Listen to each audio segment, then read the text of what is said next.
All right, so let us talk about some different foreign policy. There's going to be three real big foreign policy terms that you really need to understand when it comes to talking about the Cold War. We talked a little bit about containment in the previous video. We're going to go into the other two right here and then talk about containment as well. The first one we're going to be talking about is detente. Okay, this is a French word, and this is a policy of easing hostility or strained relations, especially between countries. So you're not trying to really be aggressive towards one another. You're trying to kind of calm things down, make the situation a little bit better for one another, and you're going to ease the situation when you have strained relations. Okay, so we see an example of this among these two different political cartoons right here. First, let's look at the one with the bear, the symbol of Russia, and the bald eagle, the symbol of the United States. Okay, and it's titled The Odd Couple because these are two countries that are kind of polarized to one another. Okay, you've got the communist Soviet Union, you've got the capitalist democratic United States of America. They're really not together. You wouldn't expect these two to be together, yet when you're going detente, they're going to be going together. You see the other one right over here. We've got the big old lady singing the Soviet Union right through there. We've got the hammer and sickle, and we've got Uncle Sam on the other side. Again, this kind of weird couple. They shouldn't really be friends, but they're kind of going to be friends together right through there. And you can see they're trampling on dissidents, which is kind of the other side of detente. Some of the people who are opposed to this policy talk about you're letting countries that really shouldn't be treated well being treated well, and they're having massive human rights violations, and you're just kind of okay with that because you're trying to kind of balance things out. So that's kind of the downside of detente, but the positive is you're going to be working together, kind of this odd couple relationship. The second one, which we've already talked about briefly, is containment. Okay, containment is the policy of keeping an issue where it is and not really letting this issue spread.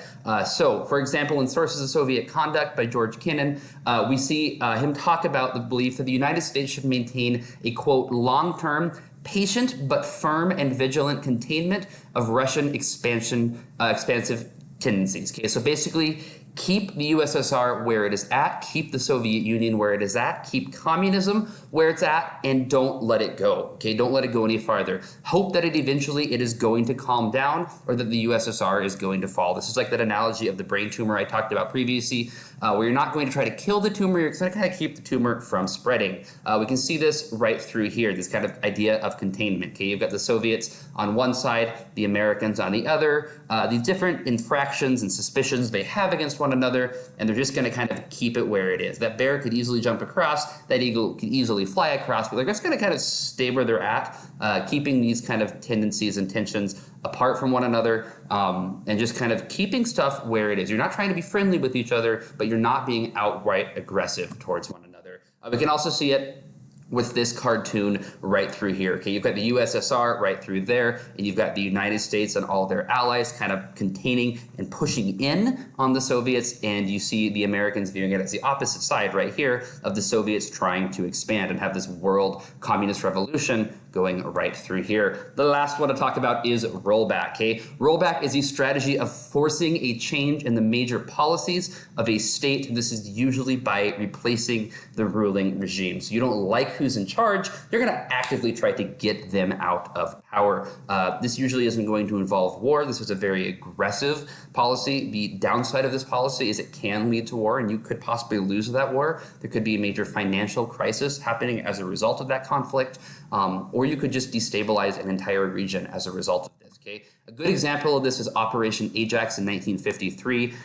This is when the United States, the CIA, secretly helped remove Mossadegh in Iran, leading the coup there in 1953. This was the policy of the United States, and Great Britain did not like what Mossadegh was doing, nationalization of oil reserves, so the United States went in and established a leader there that they could work with. Our United Kingdom could work with that leader. They changed the policies of Iran previously to 1953 by replacing the ruling regime in that country. Operations Ajax right through there. We'll talk about Operation Ajax a little bit later on, but that's just kind of a good example of the policy of rollback. So we've got these three policies: detente, containment, and rollback. Containment's kind of in the middle. Detente is the most peaceful of them. Rollback is the most aggressive. Hit them hard, hit them fast. If you got any questions, comments on this, put it down below. Otherwise, good luck.